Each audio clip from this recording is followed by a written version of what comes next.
All right, good morning, everyone. Welcome to this webinar on peer reviewing in sociology and for joining us today.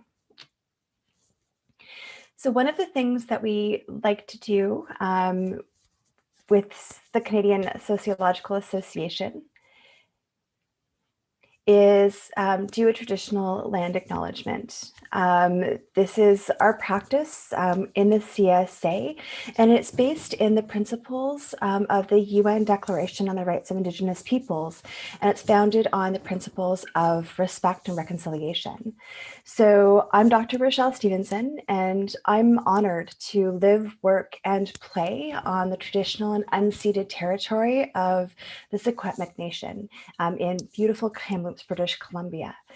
So I would invite folks to take just a quick minute and acknowledge the lands on which they're currently sitting, if it's appropriate for you to do so.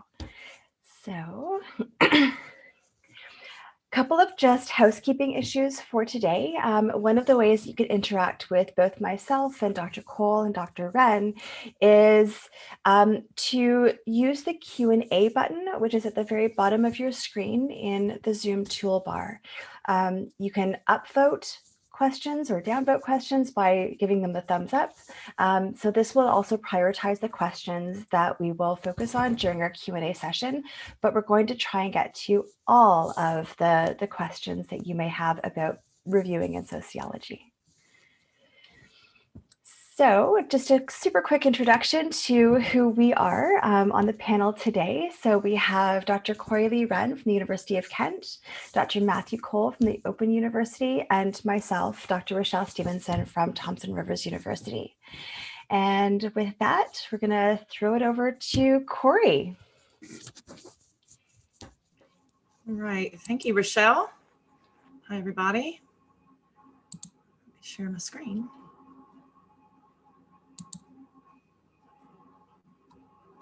Okay. All right, are we looking good? So hi, my name is Dr. Corey Wrenn, and I am an American sociologist living in England, and I'm a member of the BSA, but I'm also past chair of the Animals and Society section of the American Sociological Association, and I'm co-founder of the International Association for Vegan Sociologists. So we've got a lot of sociologists on board today from various associations, and that's very exciting. We originally put on this talk as a means to train our student editorial board for the Student Journal for Vegan Sociology. And in planning that, we quickly realized that I don't think that there's really been too much, if any, opportunities for people to learn about what actually goes on in the peer reviewing process. And perhaps you're like myself, where you just kind of fumbled your way through it and learned just by doing it. But how nice it would have been to have a resource like this to actually go through the process and figure out what is it in the first place and what is expected from it. And it's not just doing it that we learn how to do peer review, but also being on the other end of that and experiencing good reviews and poor reviews. So I'm going to start out in this part of the presentation, and I'm just going to give you an overview of what peer review is and the basics of how to do it. I'm assuming that there'll be people in the audience who've never peer reviewed before, maybe don't even really know what it is. So I'm designed this to kind of walk us through the basics of it. And then Rochelle and Matthew are going to come in with some more detail on how to do that, the artistry of a good peer review. In fact, I think it's a real honor to have them on board today, because I just know that they're really, really good peer reviewers, and they take a lot of compassion and care in the process, and they're really good people to learn from. All right, so without further ado, what I hope to do is talk about what peer review is at the very beginning, and then again, we're going to talk about the details on how to do it well. So basically, in sociology, we're a science, and the idea behind peer review is that you don't just publish any old thing. It has to actually go through a review of your peers, so that by the time it makes it to publication, and it can be used by scholars and scientists and policymakers and so on and so forth, it has been really tested for rigor. So the peer review process is intended to improve, or at least validate, the reliability of the study, the validity of the study, the quality of the study overall. So it's this opportunity for the field really to give it a stamp of approval before it goes off and becomes science that people will use and apply in the real world. So what happens is that before any of this work gets published, a draft of that work in progress is going to be sent to an editor, be it a book editor or a journal editor. Most of what we're going to be talking about today is about journal article editing and revision and peer review, but I will have a little bit of note on the book process as well. But for the most part, we're going to talk about articles. So it will be sent to your editor, and then the editor is going to send it to peers, people who specialize in that area. And therefore, you should theoretically get the best of the best, determining the quality of this work before it goes out into the real world. Most of the time, these reviewers are going to be anonymous. There's kind of new on the frontier peer review processes that some journals are experimenting with where they're not anonymous. And we can talk about what benefits might be behind that. But for the most part, it's a blinded review. So you don't know whose work you're reviewing, and the people who's writing it don't know who's reviewing it. So this is a collaboration. I think when you first get started with peer review, it seems like a test. Like you're getting all geared up and putting your battle armor, getting ready to go through peer review. Can I make it through? But actually, I think the more appropriate way to look at peer review is that this is an opportunity for collaboration. And I know, speaking from my own experience, there have been so many things that I have published that would never be the quality that they are, or some of the ideas or theories would never have even been applied if it had not been for my peer reviewers. So if the peer review is done right, it's actually a great privilege, and it can be very invigorating, very exciting. So yeah, this is a collaborative effort. So you see this as almost kind of an anonymous workshop that you have with people in your field. It's very rare for papers to make it all the way through peer review without some kind of revision to be requested. So that's the first thing you just need to get out of the way. You're going to deal with rejection, and you're going to deal with a heavy amount of criticism. That's just the process. That sometimes you have people who are just nasty to be nasty, but really, again, thinking about this from the viewpoint of it's a work in collaboration. You really want to have some feedback. You want to make your paper stronger, and you want to take advantage from various scholars who have different levels of expertise and experience. So it's to go through peer review and not have your work bounced back with requests for revisions would be like, finding a unicorn. It's very, very rare. The level of involvement that you're going to get with peer review is going to be variable. The qualifications of the reviewer are going to make a difference. If you have someone who's just, has a general understanding in this field, you're going to get some general feedback. But every once in a while, I'll kind of hit the jackpot, if you will, and that the writer and the peer reviewer will be just so closely aligned. You'll see a lot of really in-depth quality review. And the editor really works hard, I think, to make sure there's a good balance of people who have a general understanding of the field and people who have a really specific alignment with the topic area. So it really does depend. And some of it's a bit of the luck of the draw, who's available to do it. So why would you do this? You don't get paid to do this. This is a free service to your field. So why would you want to do it? I think the number one motivation for a lot of people is just to keep in touch and keep on top of what's going on in your field. So for me, I specialize in critical animal studies and vegan sociology, and this is a really an emerging field. And so for me, I really do look forward to the new stuff that's coming out, and I get to know about it before it publishes. So if you know anything about the publishing process, it can sometimes take a very long time for the work from the point of submission to the point of publication. The longest one, the record one for me, was about 3 years. Like I've written and published a book in a shorter amount of time than a couple of my journal articles. So it can take a long time, and it's nice then to be in the middle of it and know about this emerging research. I also highly recommend peer review, especially for young scholars and early career scholars, because it's an opportunity to network with editorial staff. And the people who are on editorial staff are often leaders in the field who are doing that very vital service, and they're considered experts in that topic area. So by doing this service and kind of collaborating with them, it's really an excellent opportunity for networking. This also gives you insight into the publishing process. You get a lot of the behind the scenes mechanics about what is expected of a good article or a good book. And I think it's also very useful for serving the field. And for the folks who are the panelists for today's presentation, we do vegan sociology and critical animal studies, and we're all very motivated by a sense of social justice, and we want our field to grow. The more science that serves other animals, the better. So for me, I do feel quite a bit of duty in doing peer review for young scholars, emerging scholars, and just peers in general who are doing this very vital, important research. And I want to be there to support them and help make their work stronger and more useful.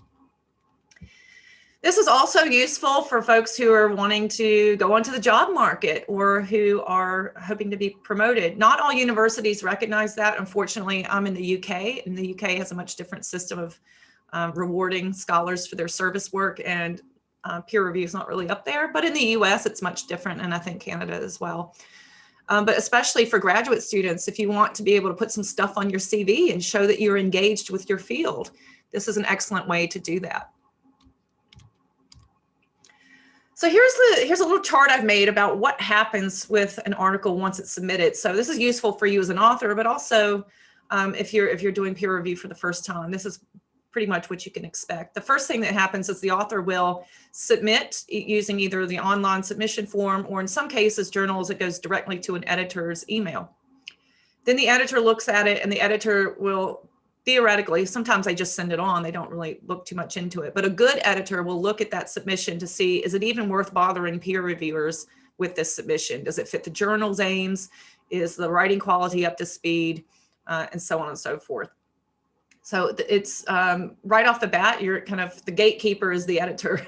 And if the editor thinks this is not a good fit, they won't bother peer reviewers, because again, this is a service and peer reviewers do not get paid. So if it does look like it has a chance, then the editor will send it off to the peer reviewers.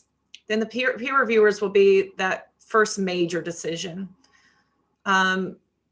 Generally 2 to 3 peer reviewers at this point, and they will say, okay, it looks like we can work with this, or this is just not salvageable. And then they will report back to the editor. So the editor, of course, is not normally, sometimes the editor does read the whole thing, but usually the editor is just relying on the peer reviewers because there's a lot of work that comes through their desk. They have to allocate that work. So they'll rely on the advice of those peer reviewers. Is this something that can be salvaged, or should I let down the author and advise them to go elsewhere? So if you make it past that point, generally the most common response is that the reviewers will say this needs major revisions. At least that's my experience. Very rarely do I say minor revisions, or even me as an author, very rarely do I get minor revisions on the first round. Usually it's major revisions, because you're dealing with, there's a lot more chefs at the pot, right? There's a lot more chefs in the kitchen. And so you have to kind of deal with lots of people's different expertise and expectations. At that point, it goes back to the author. The author makes major revisions, and each point along this process, it depends on the journal, but it's usually about 2 to 3 months between each point of this. So the reviewers get 2 to 3 months, the author gets 2 to 3 months to revise, goes back to the peer reviewers, and so on and so forth. I would say on average, and we'll see what the other panelists have to say, but for me at least, on average, there's about 3 engagements with the peer reviewers for an article that ultimately makes publication. So the big one is at the beginning with major revisions. Usually the second time around, it will be minor, sometimes major revisions, but the second time around is usually a big chunk of work as well. And then the last time is oftentimes when the paper is pretty much ready, and the reviewers may find a few extra things or more specific detailed things that they should be fixed before the article is ready for publication. So at that point, then it will go from the editor over to the copy editor, who will sometimes, depending on the quality of the journal, go through that article and give it a good proofread, make sure everything makes sense, and then send those proofs back to the author to sort out. So at that point, the peer reviewers are off the hook. They're not really involved with that process. So yeah, it's quite complicated, and we do this on purpose, right? We want to make sure our science is good, sound, valid, reliable stuff, and the peer reviewers are going to be absolutely comfortable before that research goes off into the world and is used. So what happens from your end when you are the one who's doing the peer reviewing? This is basically what happens. You'll get an email out of the blue. If you're a graduate student or an early career researcher and you want to be more proactive about being a reviewer, you can go to some of your favorite journals and actually register into their bank of peer reviewers But usually you won't have to do that because these journals are often really desperate to get people to do this free work, and you'll get emails without having to solicit them. So sometimes that'll be personally from an editor, which I really like because you get to build up a relationship with that editor. Or sometimes you just get an automated email where the editor is doing it behind the scenes, choosing people in the system. Again, there's no money for this, so you do need to be thinking about, do I have the time? Is this a good fit for me before you commit to do this? Usually there will be, like I said, 2 to 3 months that they'll give you to do this, but there's really a lot of pressure on journals nowadays to be a little bit more speedy with the publication process, especially because in places like the UK, university systems, the funding they receive is now really tied to the amount of publications that university is producing. So they don't have time to wait around for 3 or 4 years for a journal article to come out. So increasingly, you're seeing that time window of availability to do the peer review shrinking. So I actually just agreed to one where they gave me 4 weeks, which is not that long in academia when you have a lot of other responsibilities. What will happen is that when they're asking you to consider, do you want to do this or not, they'll send you an abstract and sometimes a manuscript, and it'll be blinded, so you don't know who's written this, and they'll say, okay, does this look like something that you can review? Sometimes they'll give you evaluation forms in order to guide the review process, and sometimes they just ask you for some general feedback and leave it free form. I think for people who are starting out and they don't really know what they're looking for in assessing a good quality journal article, the evaluation forms can be very useful. I think these are more common. It's more rare that I'll have a journal just say, what do you think, without giving me some criteria to respond to. Usually if you're peer reviewing, there'll be 2 to 3 or 1 or 2 other people who are reviewing along with you. I think this is pretty much standard. Sometimes it's even less. It's just you and one other person. And I have a suspicion that one article I'm reviewing right now, I might be the only reviewer, which is not really that ethical. Matthew Cole has told me he actually had an article in a much higher ranked journal and had 5 reviewers, which for me is quite unheard of, but that might have something to do with the quality of the journal. If it's a top ranking journal, they really want to make sure it's good quality research coming out. If there's a tie or there's some uncertainty in the review, the editor can actually step in as a tiebreaker and make a decision based on their expertise. Before you agree to do this assessment, the first thing that you need to do is think about, are you even qualified to comment on this? And kind of the unfortunate part is that because this is an unpaid, uncompensated type of service, a lot of the journals are really desperate to get people to do it. And like I said, in the UK, there's no real reward or incentive for UK researchers to do this service. We're just doing it out of the goodness of our hearts. We can't say, hey, look what we did on our promotion applications. Universities in the UK don't care as much. So unfortunately, there's a dearth in a lot of ways of good quality reviewers. And this is one of the reasons we're happy to give this presentation today, because increasingly graduate students are asked to do this kind of work. Unfortunately, also, there's a lot of journals that are predatory journals or lower quality journals, and they just send out requests for people to review indiscriminately. And so I am declining invitations to review probably once every couple of weeks that are just from really obscure journals, topic areas that have nothing to do with what I specialize in. And it's just clear they're kind of throwing a dart out there to see who will pick up on it. So you need to be careful. Don't kind of get swayed by like, oh, wow, they think I'm an expert and I should definitely take them up on this offer. You should always be really critical. Do you think you really do have the expertise to offer quality feedback, including the methodology? And if you don't, so sometimes I'll get an article that's very heavy in statistics, and I'll just simply say to the editor, my response is only to the part that I'm qualified to talk about, and I'm not a statistician. So you need to rely on another reviewer for that part. And so that's fine. Sometimes editors will kind of cobble together teams that are specialized in different areas. That's totally fine. Also, you want to think about your ability to commit. One of the really frustrating parts about the peer review process is every once in a while you'll get a reviewer on board who takes 8 million years to get the review done, and they just throw it on the back of their to-do list and forget about it. And this is one of the reasons that I've had articles that take 2+ years to get out, because you're waiting for months and months and months. Sometimes I've had to wait a year just to get peer review back, which is extremely unprofessional. And at that point, if you're the author, you might actually consider withdrawing your article and going elsewhere, because that's really bad practice. So you really need to be thinking about not just your expertise, but do you have time to realistically get this turned around quickly? And also, is the journal's reputation worth your time? And this is just the sad part of it. If you're not getting paid to do this, and you're not getting much in return for this, the one thing that you can get from this is the reputation of the journal. So if it's a higher ranking journal, you almost always want to say, yes, let me on board. I want to be a part of this. But if it's like an open access journal, an obscure journal, if it's not like really in your area of expertise and you're just really passionate about it, you might question, like, is it worth the time? But also, if you haven't got a lot of experience in peer review, maybe you do go with these lower ranked journals or these obscure open access journals just to get that practice. But I do a lot of peer review for those lower ranked journals just because the community that I'm a part of, I'm happy to be in that kind of a network in there and be a service to my field.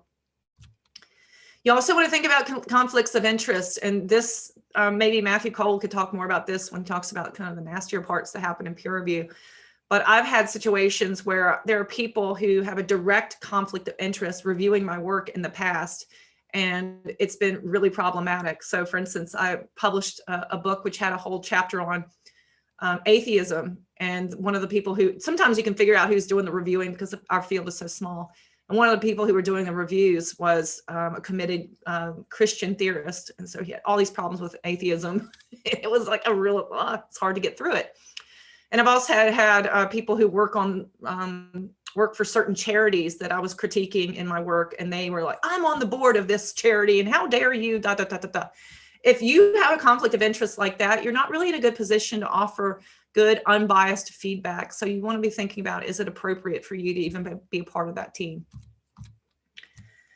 Some things that you might want to look for, and I'm just going to go through this part quickly because the other presenters are going to have more on this, but one of the things you might look for, is this an interesting research question? One of the easiest ways that you can say, I don't know if this paper is ready for publication, is that it's just kind of not really doing much. It's not really adding to anything.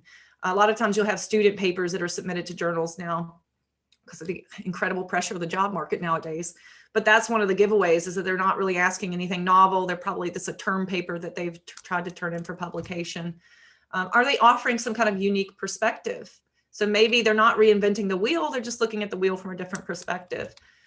Do they have an interesting theoretical contribution? Is the methodology unique or useful? Is the data that they have collected useful or interesting? Is this even a replication study? So I think that unfortunately a lot of replication studies don't get the credit they deserve because they're considered, not so jazzy or novel. But we do need replication studies for a good solid body of science. So if it looks like a good replication study, you might also say, hey, this could be something useful. Some general things you want to consider is the paper being fair to all positions? So sometimes you might have a paper that's really polemic and it's got an agenda, which, I'm a radical author myself. I'm a radical theorist, and I've had reviewers push back on me and saying that you're just being too polemical, which sometimes makes me bristle. But on the other hand, you can kind of tell when someone is not really being fair to the literature or to different perspectives. So that's something you want to pay attention to. Likewise, is it up to speed on the literature? Sometimes that might be where you can come in and guide them, but sometimes it's an indication that they really haven't done the work and the paper's definitely not ready yet. Really focus on the sociology. Don't get too hung up on the grammar, especially if this isn't their first language. You don't want to be just hammering away at that. On the other hand, I will say this, I really appreciate it when the reviewers point out some of my grammatical or spelling errors, because sometimes you've looked at this paper a million times and you just don't catch them. It doesn't stand out to you anymore. And sometimes not all journals will have a good copy editor at the end of the process, and you really will be thankful for those reviewers who point out those issues. However, I just don't want you to think about that has to be a major priority and you spend extra time doing that stuff that's not really what peer review is supposed to do. I know the other panelists are going to have different ideas about this, but for me, I spend about 1 to 2 hours when I peer review. If it's an especially intricate argument, or it's really dense with its theory, or has a lot of history you got to sort through, or the methods are really complex, that might take more time. Sometimes you can tell pretty quickly that this article is maybe not ready or not even appropriate, and you don't want to spend 2 hours reading through it word for word because it's just clearly not going to fit. Or, here's the major things that this author needs to focus on, and there's no point at this point or this stage of the peer review to focus on the details. So you start skimming, knowing that you can get back to that at the next stage of the review. But be very careful at this point, because if you start giving people advice on how to revise that paper and you've skimmed it and you say, well, I can't believe that you didn't include Karl Marx on this. Where is Bourdieu? Bourdieu must be mentioned in this context. And then on page 15 or whatever, they talk about Bourdieu and Marx for ages because you've skimmed it and you didn't see that. That's one of my biggest pet peeves, is when I get reviews back and they start making all these critiques and it's clear they didn't even read the article. So be very careful when you do that. We're going to give specific critiques and you've skimmed. You don't want to look unprofessional. Also, do you want to make sure you're not overwhelming that author? Because remember, there's other people who are on this team and there's going to be multiple stages of revision. So at the first stage, which is usually a major revision request, make sure you got the basics there. These are the major things for that author to focus on. And don't start going on with like 10 pages of revision requests, because that author is just going to have a meltdown. Nobody likes to have their work critiqued. That's a part of the process. But if the one thing we can do is just not overwhelm people, knowing that, again, there's other reviewers who are going to be giving them a to-do list as well. Again, if this paper is just obviously not publishable, and you can often tell on the first 2 pages or so, is it really worth your time to go through with a fine-tooth comb to give them lots and lots of feedback? Probably not. So at that point, what I'll do is just give them a general overview of what I think the issues are and some recommendations, especially if it's a reject. You just don't want to spend a lot of time on that, unfortunately. But you still be kind and give some advice, but you don't need to go through with a huge amount of revision requests if you know that the article doesn't have a chance. But also, again, Matthew and Rochelle are going to go more into the detail of the positive parts you want to focus on. But just very quickly, what I would suggest is talk about what's strong in the paper, especially at the beginning, before you just start launching into the things that need to be fixed. What's good about it? Why have you decided this paper is worth keeping? Highlight what redeems the paper. What makes this useful to the field? Why you were hooked on it. If it's not suitable for this journal, do you have suggestions for other journals? But be careful there as well. I think another big pet peeve of mine is that since I do animals and society research, we have like very few journals that specialize in that field. And it's my interest to expand our field into other areas, into other journals. And so sometimes reviewers would say, oh, this should go to Society and Animals, the journal, without even really reading the article. And for me, I feel like that's a form of ghettoization. So just because an article is about feminism, you don't want to say automatically it must go to some feminist journal. So be judicious about that. Don't just kind of write something off because it looks like it's not necessarily in that journal's area. Pay attention to why that author may have chosen that. But sometimes authors don't really pay attention to the aims of the journal, and they do get it wrong. So you may have suggestions. And don't write anything you wouldn't say to their face. I think this is probably the biggest takeaway from today's panel. Don't write anything you wouldn't say to their face. There's real human beings on the other side of that screen, and their work is their baby, their little infant baby. They put so much work into that. So they care about it, and it hurts our soul a little bit when people critique it. So be very kind when you offer advice and feedback. And remember that you are the gatekeeper. People's jobs depend on their publication. People's name in the field depends on their access to publication. So you want to be really fair here, because people's lives are really on the line here. Their well-being and their way of making a living. So yeah, it should be seen as a collaboration, not a smackdown. This is an opportunity for people to come together and make something really awesome. Okay, so I'm coming close to the end here now. I'm about to turn it over. But just to let you know, you're never alone with this. The journal will always have their codes of practice up on their website. Like I said, oftentimes they'll offer you a form on things that you should be looking for and respond to. Sometimes, I think this is most common, they'll have 2 different forms, the one that goes to the author and the one that's private and goes to the editor. So you may not say to the author, this article clearly looks like a student paper and the writing is terrible and it has no business in this journal. But you might say that to the editor, because the editor is relying on your advice in order to make a decision. So you'll always have an opportunity for private feedback to the editor.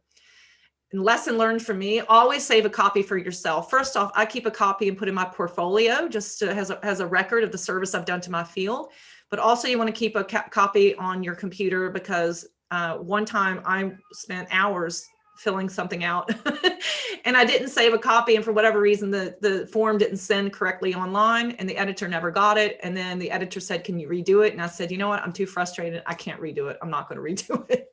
So always save a copy for yourself. It's extremely frustrating. So the last point is that, yes, you don't get paid to do this, but there are opportunities to get something back from this. There's this new Publon kind of platform, and not all journals participate in this, but for a lot of them, when you publish or when you do the peer review thing and it's finished, it will ask you, do you want to be listed? And it'll keep a record of your service on that website. I don't know how many other people use it, but I use it when they give me the opportunity.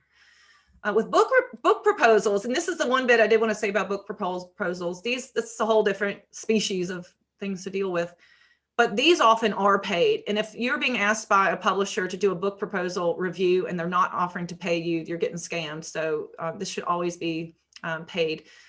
Sometimes they'll say, we'll give you free books, but they really should offer you the opportunity for actual payment, cash. And this ranges anywhere from $60 to like $200. You can also, and this is what I do, and I recommend you do the same, is in your CV, you can say invited referee for whatever journal it is or for whatever publishing house it was. And that definitely is a really good indicator of the service that you're doing. So for when you're going on the job market, it looks like, oh, this person is a respected expert and someone who's a good team player. And again, not all institutions reward reviews. My last institution did in the United States, but here in the UK, not so much. So you really want to think about, do you have the time to allocate to tons of these? And I will say this as well for you early career folks out there and for grad students. The further you go in the career, the more of these review requests you're going to get. So I used to get one every few months. Now I get one every week or two. It's quite frequent. Okay, so that's it. I'm going to stop sharing and I will turn it over to Rochelle. So again, if you wanted to use the Q&A box as we go along, and we'll respond to those at the end of the talk.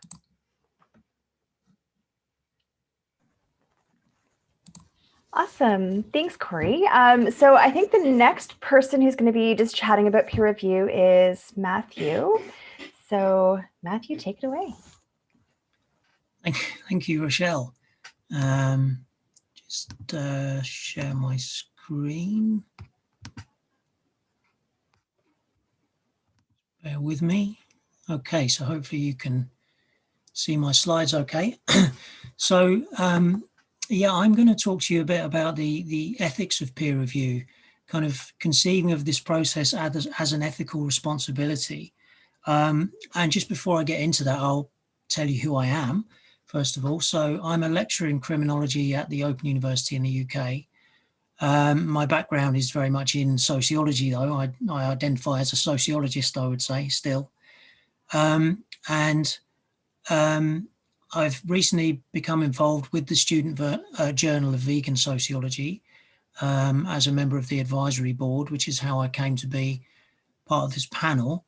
And also I thought this is a wonderful opportunity to talk about the peer review process, because it's something that I've done quite a lot of. I've learned a lot from it. I've enjoyed it a great deal, but it's something that no one really talks about. Certainly when I was doing my PhD, it's not something that was kind of formally taught for sure.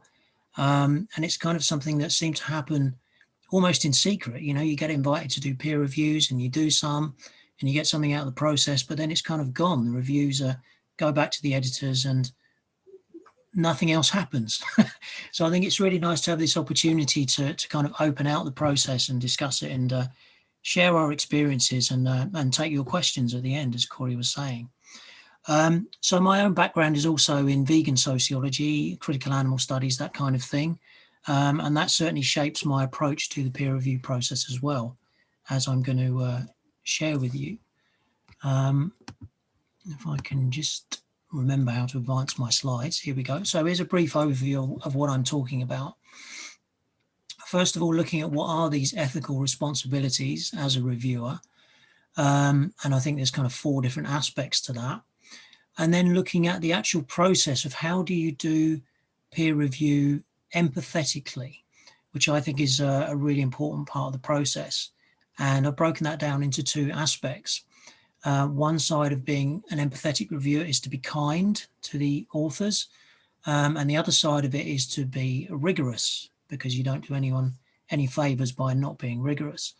And then I'll just sum up with some more of the benefits as I see them from approaching peer review as this ethical process. So what are these ethical responsibilities as a reviewer? Well, first and foremost, your responsibilities to yourself. I think it's always important to bear those in mind. So Corey was saying a lot about what you should consider before you accept an invitation to do a review. And I think it's important to think of these as ethical questions as well. So on the one hand, you need to be realistic about your own position, certainly your own competence. So it can be, it's a great thing when you get your first invitation to peer review, I would say. It's very flattering, it's rewarding. You think, oh, great, I've kind of arrived as an academic, or in this aspect of my academic career, I've arrived. So there can be a strong temptation to kind of say yes to everything, especially early on. But you do need to, pause, take a breath, read the abstract carefully, consider if you have something valuable to offer as a reviewer before you accept it. But by the same token, be kind to yourself in terms of your limitations. So nobody is omnicompetent. Nobody is omniscient.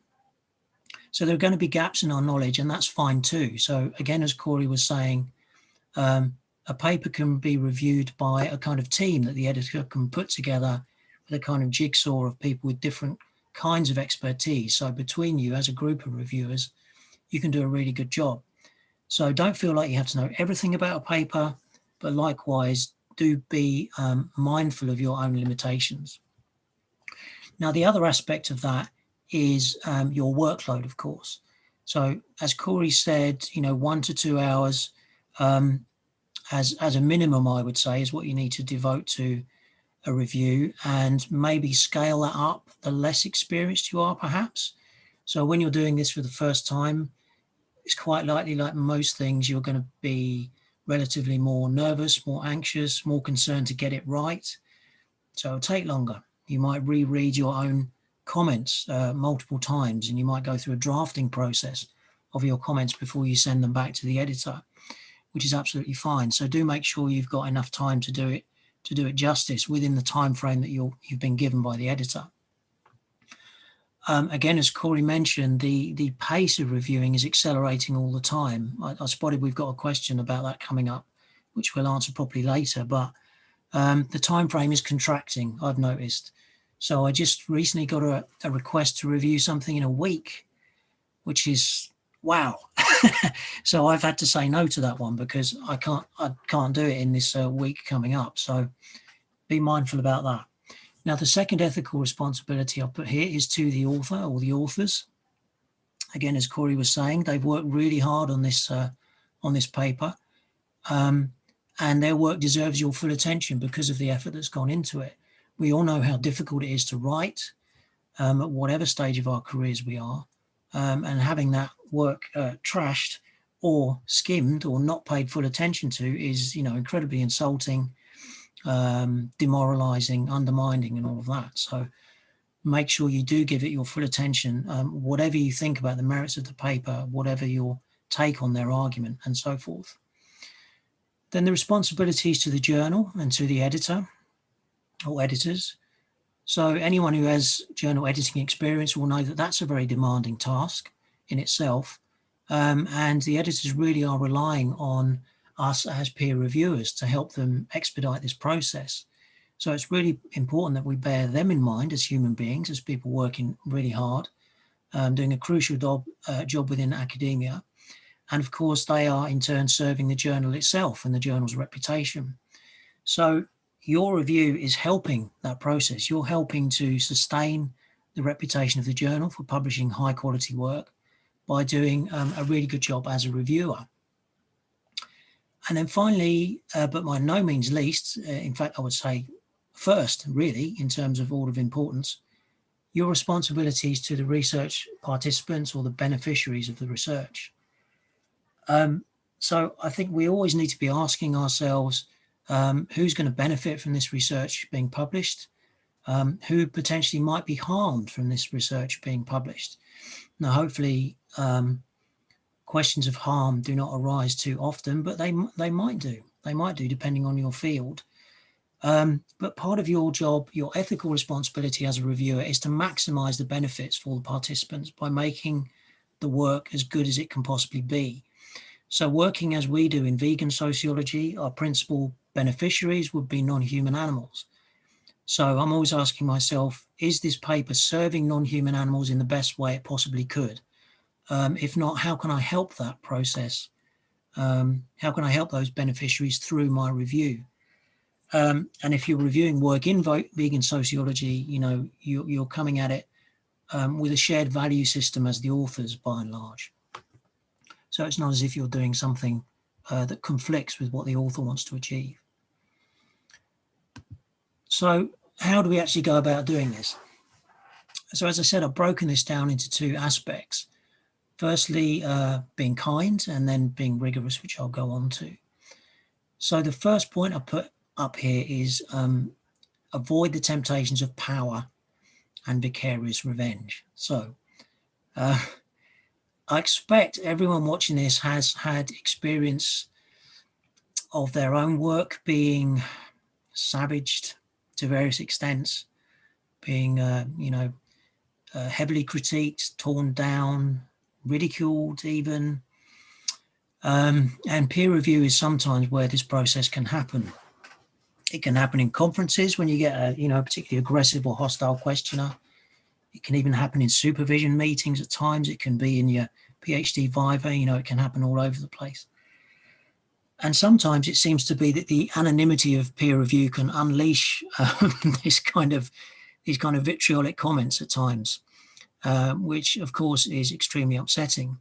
So if you've experienced this, and you probably have to some degree or another at some point, don't take peer review, especially your first chance to do it, as a chance to take vicarious revenge, to kind of project onto this poor author, anonymized author, and say, right, now's my chance. Now I've got the power. Now I can really kick back on this stuff that was done to me.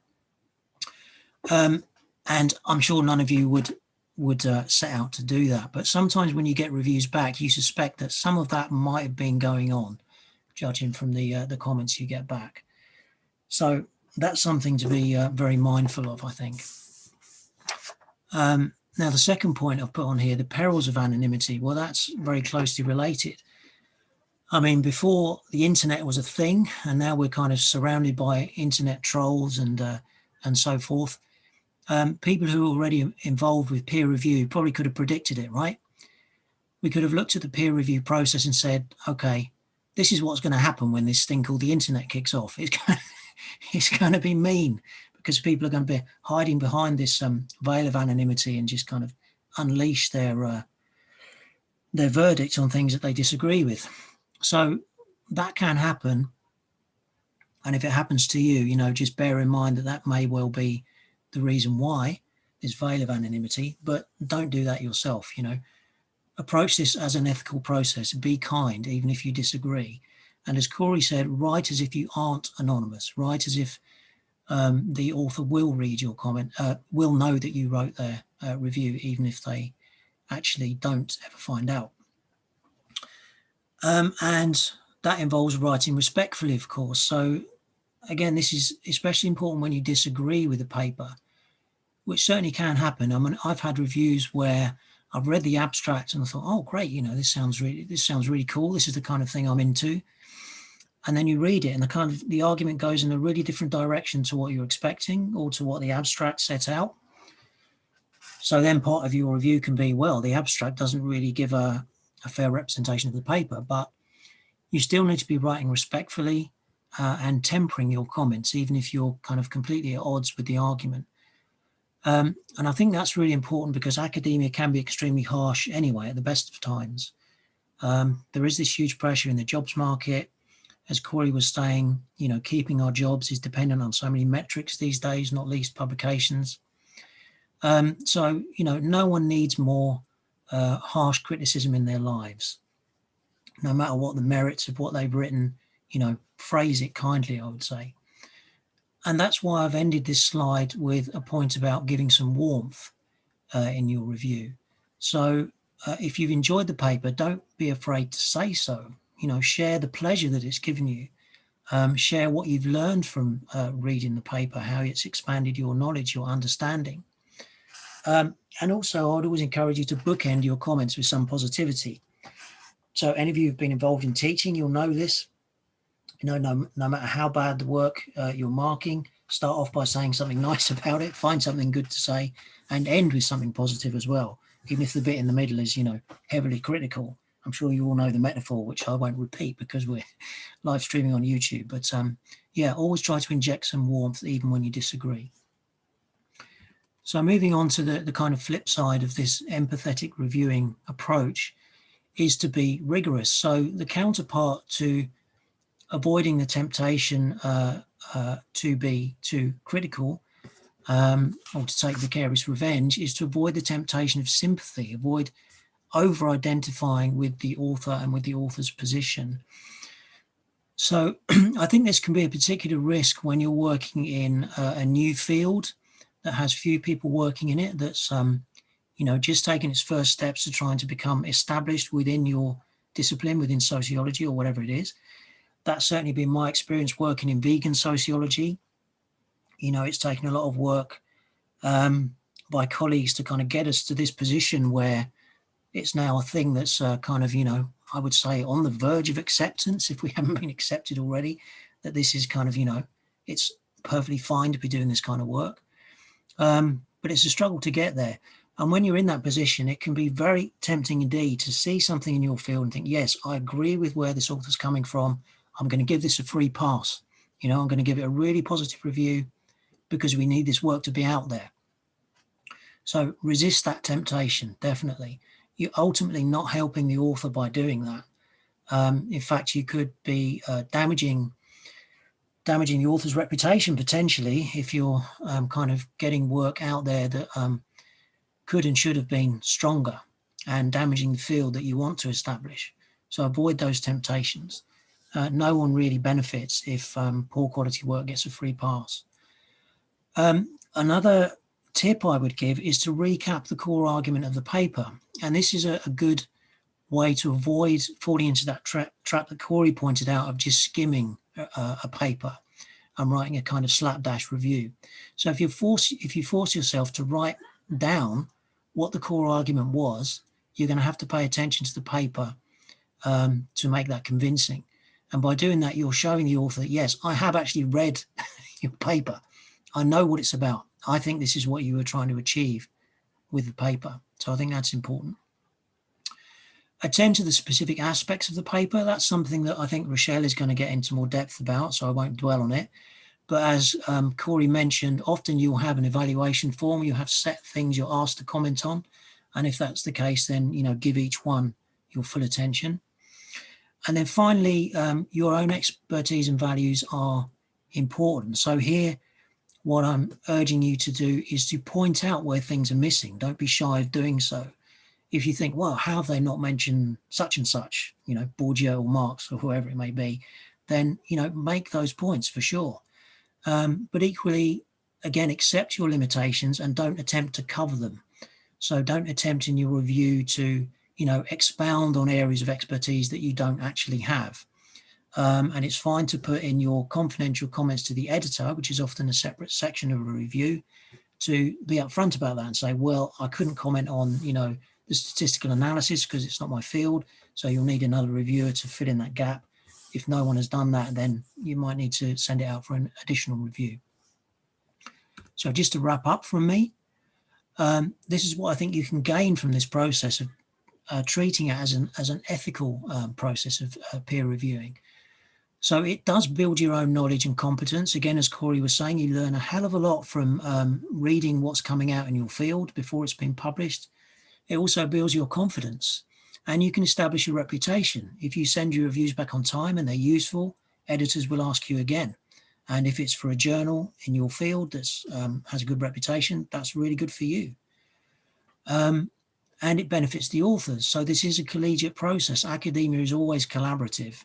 I mean, nothing we do comes out of a vacuum. It's always based on reading, prior work, talking to colleagues, etc. So it's not an intellectual beatdown. This is not a chance to write, okay, now I'm going to give someone the pain that I've suffered in a conference or in my own reviews or whatever. And of course, the journal and the editor wins from you helping them sustain their reputation. And as I was saying, most importantly of all, I would say the beneficiaries, the participants can benefit. If you can increase the impact of the article by making it higher quality, that's hugely important. And ultimately that benefits the research fields that we're working in and gives us all more space to do the work that we really care about. So I'm going to wrap up there, mindful of time. I think I overran. And I'll hand over to Rochelle to finish off. If I can remember how to stop sharing.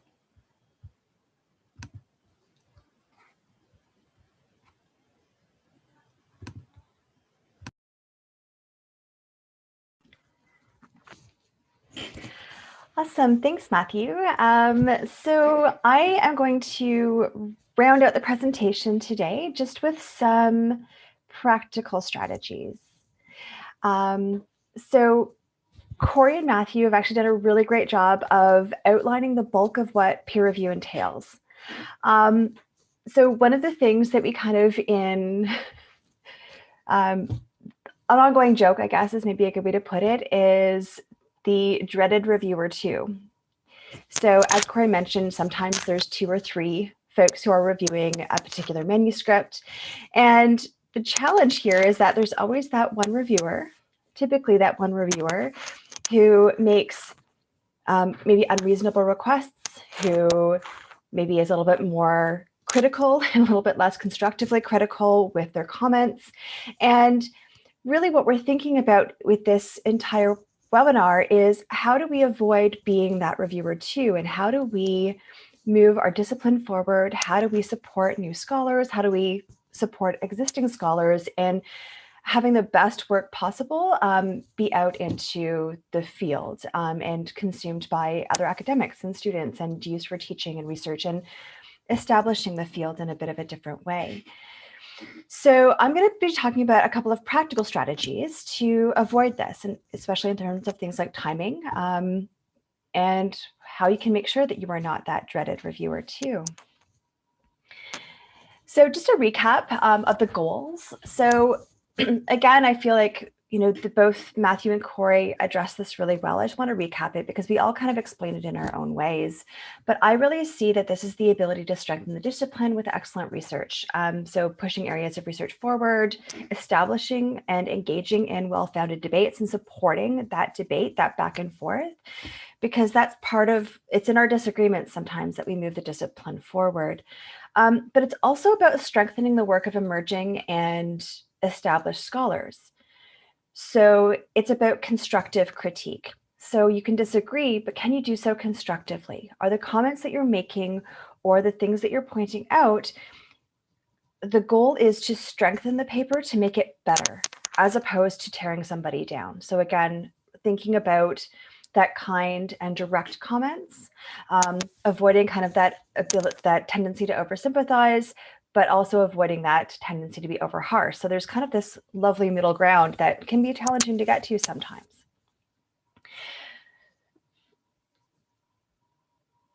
So the first thing that I would suggest in terms of practical strategies is to really check in with yourself and ask yourself, how are you feeling right now? So if you are thinking about sitting down and doing a peer review, you've been approached by a journal, you have this great article, you're really excited about it.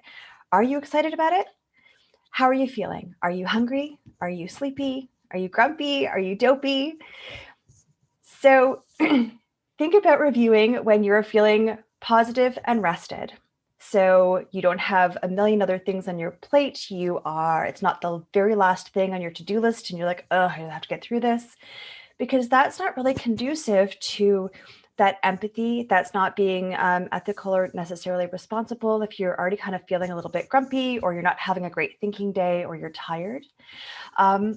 So again, when you're feeling very positive and you're feeling very rested, are the better spaces to be in. So I kind of joke and say that review when you're feeling more happy and doc than the others. So you're feeling very happy, you're positive, you're feeling like you're having a really good thinking day, because sometimes we have those days where we can't carry a thought in a basket. So maybe that's not the day when you're going to be doing an in-depth peer review. So again, check in with yourself about how you're feeling, because that will help in making sure that you have the capacity and the interest and the dedication to provide a really good quality, empathetic, but positive comments in terms of strengthening the paper. The next thing is about time and attention. So thinking about how are you planning on reviewing? So people have different structures in how they review. So as I mentioned, make sure that the review is not the last thing in your to-do list. Set some time aside for it. Allocate time in your schedule or on your to-do list, and really make sure that you are paying attention to how much time you're putting into it, because that'll also help you estimate time for future reviews. So as Corey mentioned, like 1 to 2 hours at least. I tend to do about 1 to 2 hours, but I do it in a bit of a different way. So I tend to do the in steps. So I have 2 kind of formats here that are suggestions. One is the all at once. So you block sufficient time. I would say if it's your first review, or if you're kind of new at the peer review thing, or if it's a paper, again, maybe with more intense theoretical frameworks or a more challenging methodology to manage, then about 2 to 3 hours. So you kind of sit down 2 to 3 hours and you get your review done. This might work for you. I tend to do mine in steps. So what I'll do is I'll schedule blocks of time. So I'll schedule about 1 hour each. And then I do 3 reviews. So 3 kind of mini reviews. I'll do my first review. So I'll do a read with my first impressions.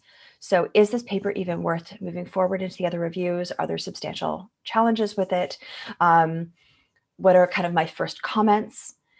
Then my second block is the close read and my detailed comments. So this would be maybe I might take a little bit of time and do a bit of research in the middle. For example, if they're missing a section of a literature that they need to be engaging with, I might suggest a couple of authors for them to include, or those kinds of things. And then my final stage is the review of the review, to make sure that it makes sense, to make sure that my comments are compassionate and constructive, because my goal is to strengthen the paper and to support the researcher or the scholar in becoming a better researcher and a better scholar. So it's about strengthening and building up those strengths, and making sure that if I was a little bit tired or I was a little bit hungry, that didn't come out in my comments, that my comments are all things that I would say to the reviewer's face if they were, I would say the author's face if they were sitting in front of me. So that time and that attention are things that you really need to balance in terms of your review. So those are just 2 kind of strategies, 2 ways to think about organizing your time. But also I would really advocate making sure that when you are doing a peer review, to make sure that it's on your schedule. It's not necessarily the last thing on your to-do list. It's something you just have to get through. So kind and constructive critique. Both Matthew and Corey raised this, and one of our goals for today was really to think about how can we be compassionate and ethical and really strong reviewers for our peers. So really it's about being kind and don't say anything that you wouldn't say to somebody's face, which is the way that I kind of balance my own peer reviews. So if you're thinking about kind of constructive critique, there's a couple of really clear questions that you can ask yourself. Is that, why do you disagree with a particular point or argument? Is it because it's not how you would approach the issue, perhaps from a methodological or theoretical perspective? Is it because you wish you had written this paper, so there might be a little bit of professional jealousy there? Again, this is normal. It can be normal. Like you're like, oh, this is such an amazing paper. I wish I had written this. But maybe that's a point where you're kind of evaluating yourself and being a little bit more reflective about your comments and your critiques and the space in which why you are disagreeing. But then you also want to think about the flip side. Why are you agreeing with particular points or arguments? Is it because the author is saying everything that's completely in line with your own theoretical and methodological leanings? Possibly, but think about ways to improve it. Think about maybe different perspectives. Think about, again, that broad spectrum of knowledge that you are bringing, which is why the journal has reached out to you to do the peer review. So kind of ask yourself and reflect on those two questions. Why are you agreeing and why are you disagreeing? Because this will also help in building that kind of constructive critique. A couple of strategies in terms of how you can make sure that your critique is kind of constructive is read your comments out loud. This is a way for you to say, actually, when I read that out loud, that doesn't sound all that supportive, or that sounds a little bit too mean, and that's not really what I meant. It's a good way to kind of test how that could be received by the particular reviewer or particular author, sorry. The second thing is, imagine that you received this comment or review. How would you respond to this? Is this something that you would say, actually, you know what, that really hurts? Or is this something that you would say, actually, you know what, that's a really good point. And by adjusting this or paying attention to this or fixing this, it'll make my paper stronger. That's the response that you are hoping for from the person that you are reviewing the paper. That you really want this to be a strengthening and constructive and supportive process rather than a tear down process. So you don't want to be a reviewer too. And Matthew mentioned this as well, but balance those really positive comments, but also those critical comments. So for every limitation, my practice is to try and find a strength. And sometimes this is a little bit more challenging than others, but it's a matter of looking for those things that you can highlight as being really great points. You say, actually, it is really excellent that you brought in this diverse literature. However, here's some authors that you might want to include, or maybe have you thought about this kind of limitation to your methodology? It's a really interesting way to apply it, or something like that. So really trying to, again, kind of that constructive critique. So it's about building that paper up. The thing about the kind of constructive critique is think about your motivation, your reactions to the paper, and also the comments that you're making, and reflect on those. And so here's just a couple of practical strategies that you can use to make sure that your critique is kind and constructive. So the bottom line, don't be a reviewer too. We've been talking a lot about different ways that we can provide constructive criticism, and because that's really what it is, it's constructive criticism. So a couple of just like takeaways: be well rested in a positive frame of mind, set aside sufficient time for review, whatever that looks like in your schedule, and however it is that you try to kind of balance that in your schedule, but make sure that you have sufficient time to do so, because that way you don't feel rushed. And think about the review as an opportunity to strengthen the discipline, to support the development of scholarly work, and to support the development of scholars. And then that kind of constructive criticism with both strengths and limitations. So that is the conclusion of my kind of practical strategy chat. And now I think I'm going to turn it over to Corey to chat about and go through some of our questions and take questions in the chat. Excellent. Thank you, Rochelle, and thanks, Matthew. Really excellent. I'm learning something as well. Okay, so we do have a few questions, and we can, we're at the hour mark, but I think we definitely have time to address the questions we have here thus far, four of them or so. The first question we can probably answer pretty quickly. Why is it that, Fatima asks, why is it that reviews take so long? My answer to that would be because journals don't always put a cap on how long peer reviewers have to review. And like I said, sometimes reviewers can just take months and months. It just gets knocked down on their to-do list. What do you guys think? I think that's probably my experience as well. I've actually been guilty of that myself. I will kind of once or twice. But yeah, certainly I think it's just, and it's also just recognizing that it's coordinating multiple schedules. It's not just coordinating like one person. But when you have a team of reviewers, some folks might take longer than others. It might have to go back to the editorial board.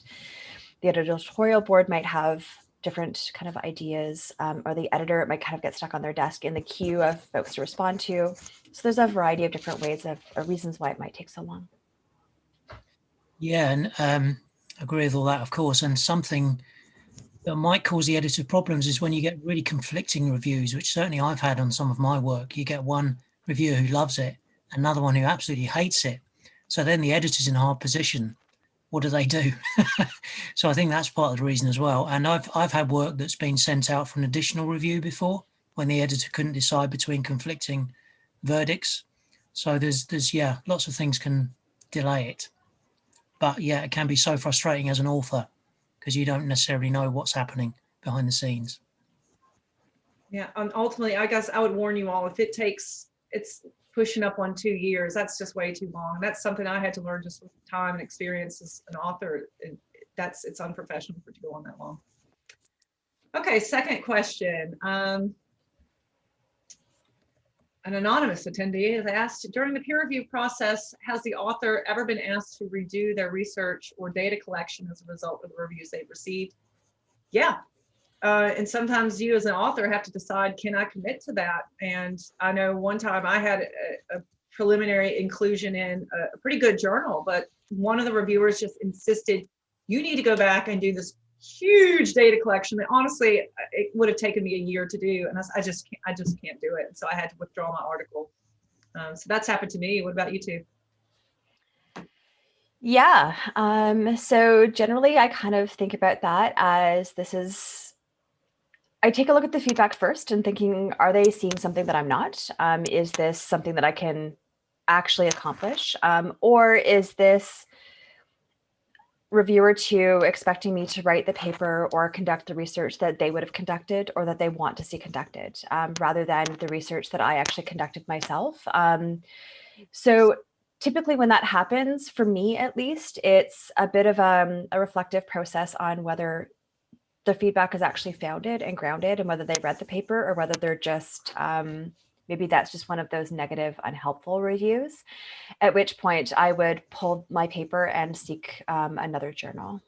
That's my process when that kind of thing happens, because very often that's very unrealistic and it's work that is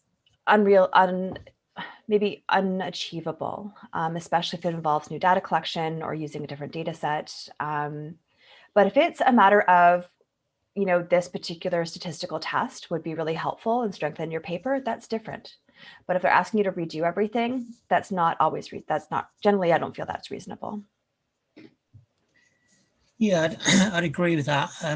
One thing maybe to add is sometimes you get a right of reply as an author. And if you think a reviewer has completely missed the point, you can say so in your response to the reviews. And sometimes you may be able to convince the editor and the reviewer, because as a reviewer, you'll get the author's feedback to your review. And if they're contesting your review, you might be convinced in some respects, or you might think, no, I'm right. This needs redoing. And that might be the point at which the author withdraws the article and maybe tries it with a different journal, because asking for changes of that level is obviously a huge amount of work. So I think it'd be more likely that would be a rejection from the reviewer if they were saying you need to redo your research. That's too much to expect for major revisions for most research projects, I'd say. Okay. So the order of the questions are bouncing around with people voting. Okay, how about this one? As someone who is working towards submitting their first paper for publication, I am obviously anxious to get it right.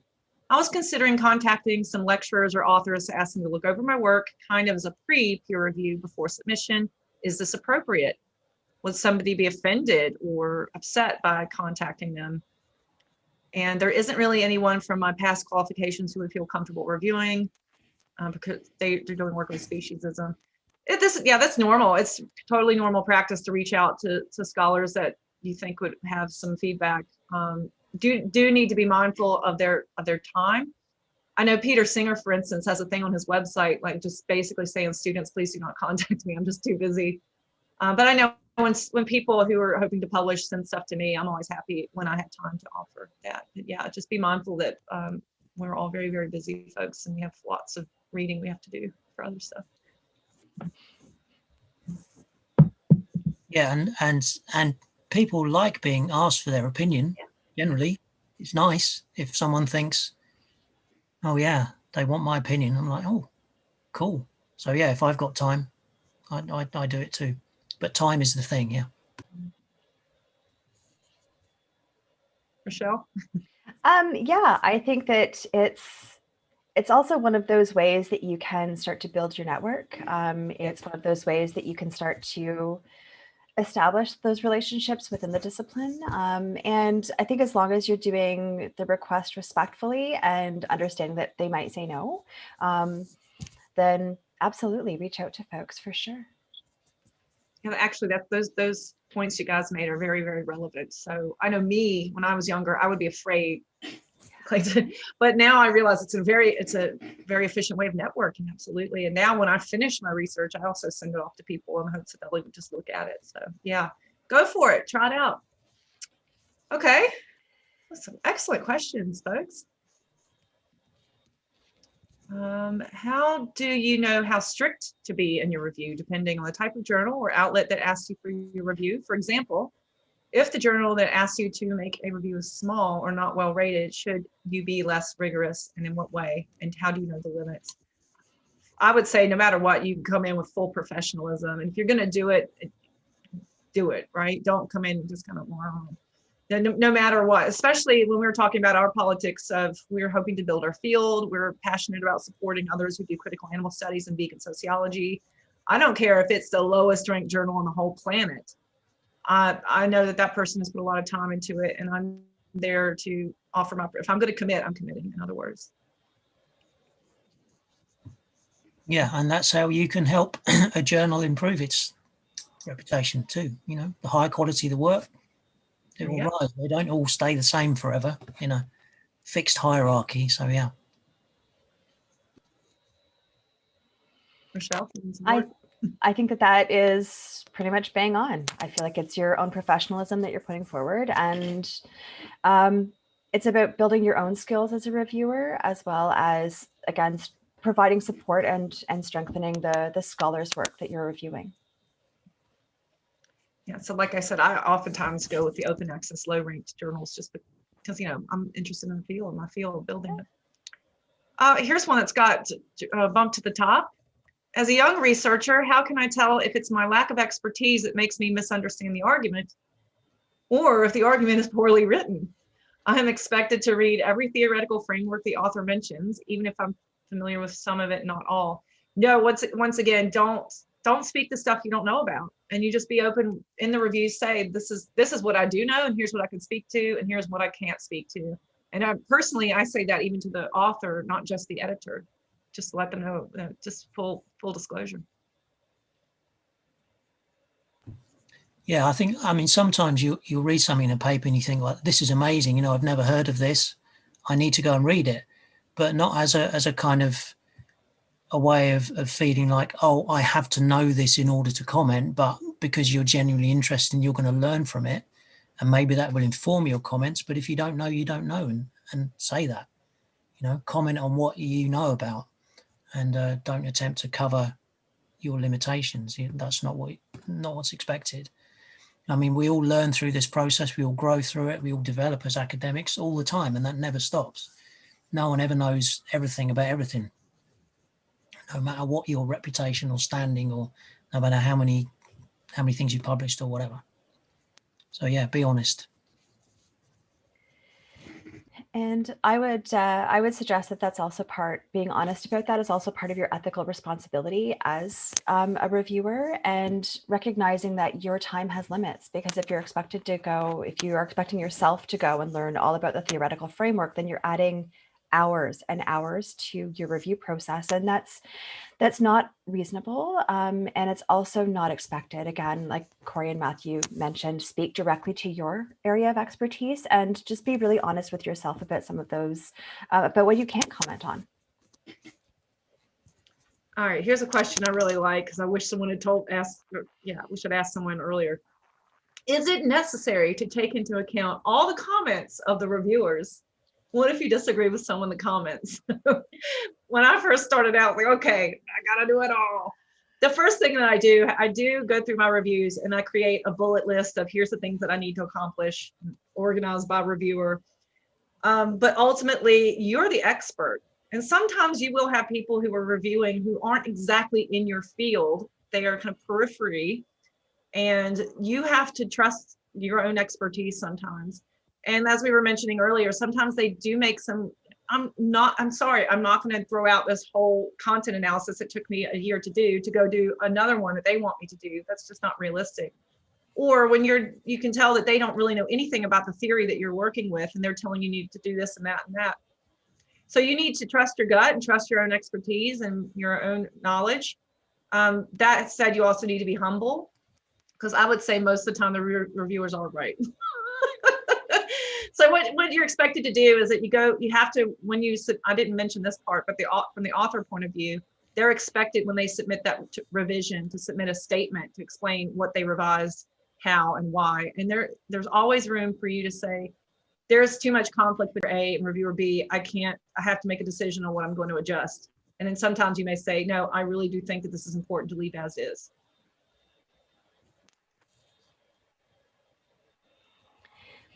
So I would just say, in addition to that, is that if you are not going to be addressing the feedback in the way that the reviewer is asking you to, that you justify that response.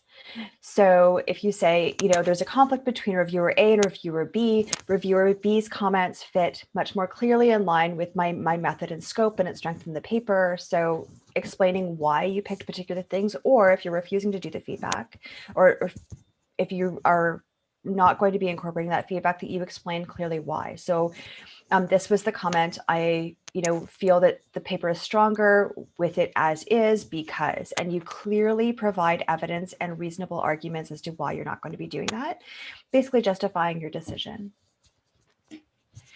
Yeah, but within reason. Sorry. And a good reviewer should be persuadable by a sound argument from the author. And one thing, when you write your review, you don't see the other reviews at that stage, but you will see the other reviews when the revisions come in. And at that point, you can look at another reviewer's comments and say, oh yeah, I didn't, I missed that, or I didn't understand that properly. So maybe I was wrong about that. So if that happens, of course, you're persuadable by the author saying, well, the other reviewer said this. So, and you go, yeah, fair enough. So that can happen as well. So it's a negotiation, it's an iterative process going through revisions and reviews. Okay, here I have a couple of questions now that are a little easier to answer. One is asking, do you feel like you always have to say something just because it's expected? You have to give some kind of feedback just because it's expected, or can you say this is great and no change? I think the easy answer to that is, yeah, if you feel like doesn't need to change, it doesn't need to change. But like I said in my part of the presentation, it's a bit of a unicorn. Usually there's something, because no one person knows everything. And this is a collaborative experience. It's very rare for that to happen. But yeah, if you really do not see an issue, don't lie, don't make stuff up, don't make busy work. Does anyone else have anything on that, or I'll jump to the next one? Well, just to quickly say, remember, you're not alone as a reviewer. There's at least one other reviewer. So even if you haven't got anything, someone else might. So don't feel like you have to force it just so there's something. Yeah. And I like this next question is, do we have the same reviewers on different journals? If an author withdraws and submits elsewhere, that has happened to me, because it was actually for a book. I sent it and it got rejected pretty quick the second time around, like within 24 hours. And it's like, there's no way that person read this whole book proposal in less than 24 hours. It was the same reviewer. As far as the journals, the journals keep databases of reviewers. And so we are all parts of multiple journals. So it's possible. What do you guys think about the ethics of that, about reviewing a second time? I would refuse to review that. I would just simply say that I've reviewed this for another journal, or I would just refuse the review. As a reviewer, I feel like that's my responsibility, or if I feel that it's a better fit for the journal, I might, but it would really kind of depend on the paper and the reason why.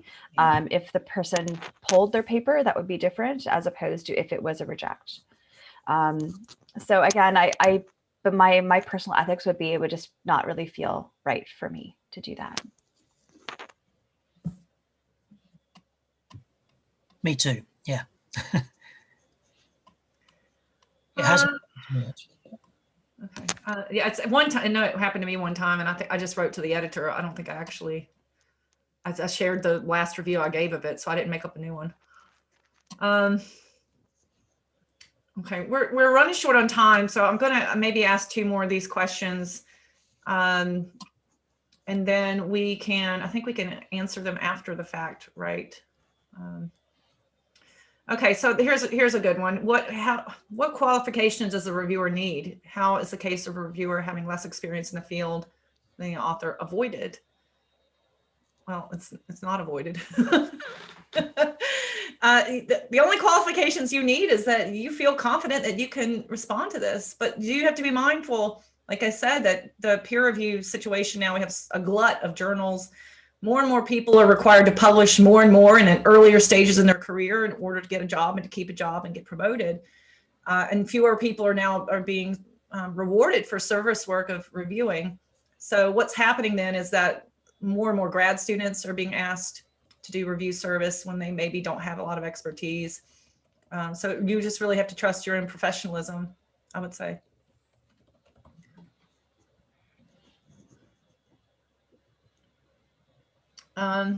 Anything from you guys?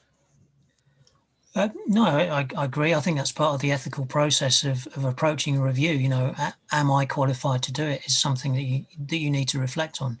You know your own expertise, your own limitations, but don't feel like you're not qualified in a formal sense. If you've been invited and you're working in that field, then there's a strong chance that you are qualified. If it's not, as Corey was saying, a sort of spammed request for reviews from some journal that just kind of asked every academic on the planet.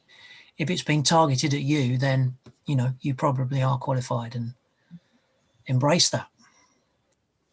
Yeah, because if you didn't register and you've just been plucked for this journal, someone must have suggested you.